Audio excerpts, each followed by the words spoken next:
মুসলিম জাতি মৃত্যুকে ভয় করে না। যে জাতি মৃত্যুকে ভয় করে না সেই জাতিকে কোনোদিন পিছনে হটাবার কোনো অবকাশ নেই।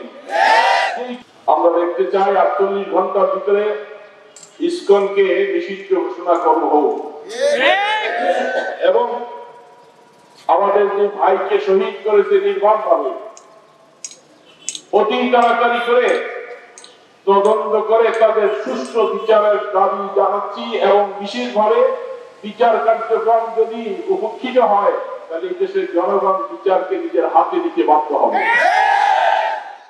আমি বলবো সনাতন ধর্মের ভাইরা, আপনাদেরকে আমরা এই যে স্বাধীনের সময় আমরা নিজেরা মন্দিরে গিয়ে আপনাদেরকে অভয় দিয়েছিলাম এবং হেফাজতের পক্ষ থেকে বলা হয়েছিল যে আপনারা নির্দ্বিধায় নিজেদের কার্যক্রম পরিচালনা করুন, যে কোনো অশুভ চক্ষুরাঙ্গা করলে আমরা যথাযথভাবে তাদের ব্যবস্থা নিব।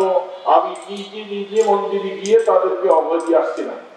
তার মানে আপনারা সনাতন ধর্মওয়ালারা আপনারা আমাদের সাথে কাঁধে কাঁধ নিয়ে সকল সংখ্যালঘু ভাইরা এই দেশকে সুন্দরভাবে পরিচালনা করার জন্য সহযোগিতা করবেন, এই জোর দাবি আমি আপনাদের কাছে রাখছি। ইসকন নামীয় উগ্রবাদ এবং সন্ত্রাসী সংগঠনকে অবশ্যই সংসদ থেকে আমাদের দেশের স্বরাষ্ট্র মন্ত্রণালয়ের পক্ষ থেকে এবং আমাদের উপদেষ্টার পক্ষ থেকে তাকে নিষিদ্ধ ঘোষণা করার জোর দাবি জানাচ্ছি। আমরা যদি এইভাবে করে তাদেরকে প্রশ্রয় দেওয়া হয় আর সরকারও যদি নতজানু চিন্তা ভাবনা করে প্রয়োজন বোধে আমরা তাদের মোকাবেলা করতে এই দেশের জনগণ দ্বিধাবোধ করবে না ইনশাআল্লাহ। যৌথ বাহিনী সকলকে আমরা অন্তর থেকে উদাত্ত আহ্বান করব, দেশটাকে সুন্দরভাবে পরিচালনা করার জন্য আপনারা এগিয়ে আসুন।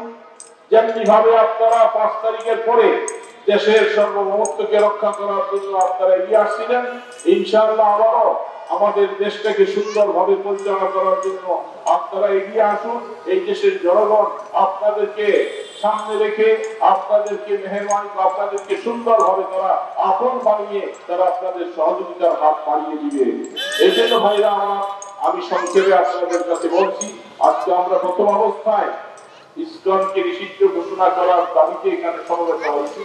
আপনারা অত্যন্ত কষ্ট করেছেন, দেশ আমাদের, এই দেশের হেফাজত রাখার দায়িত্ব আমাদের। এই দেশের সকল জনগণ আমরা এক কাঁধে কাঁধ মিলিয়ে আমরা আমাদের দেশকে আগিয়ে নিব, ইসলামকে আগিয়ে নিব। প্রত্যেক ধর্মাবলম্বী তার ধর্মের কাজ করবে, কিন্তু যদি কোনো উস্কানিমূলক কোন ধর্মের উপরে কেউ কিছু করো তাকে এই দেশের জনগণ প্রতিহত করেই ছাড়বে ইনশাআল্লাহ। এই জন্য ভাইরা আমার, নারায়ণগঞ্জবাসী আপনারা সবসময় আপনারা দেখেছেন আমরা নারায়ণগঞ্জের সকল ধর্মাবলম্বীদের সাথে অত্যন্ত মনোরম ভাবে তাদের সাথে আমাদের জীবনটা কেটে আসছে। আমরা সবসময় সহনশীলতা এবং সুন্দরভাবে জীবনযাপনের উপরে বিশ্বাসী। এই দেশের মন্দির, এই দেশের মসজিদ, এই দেশের মুসলমানদের কবরস্থান, হিন্দুদের কবরস্থান, পাশাপাশি কোন রকমের অশালীন এবং কোন রকমের উস্কানিমূলক তাদের মধ্যে আমাদের মধ্যে নেই। আমরা চাচ্ছি আমরা শান্তিভাবে এই দেশে বেশি থাকি, কিন্তু ইসকন তুমি আমাদেরকে অশান্তি করতেছ, যার কারণে তোমাকে অবশ্যই এই দেশ থেকে হয়তো ফিরে আসতে হবে উস্কানিমূলক কথা থেকে। আর যদি না হয় এই দেশের জনগণ তাদের হাতে আইন নিয়ে তোমাদেরকে এই দেশ থেকে নিষিদ্ধ ঘোষণা করেই ছাড়বে ইনশাআল্লাহ। আল্লাহ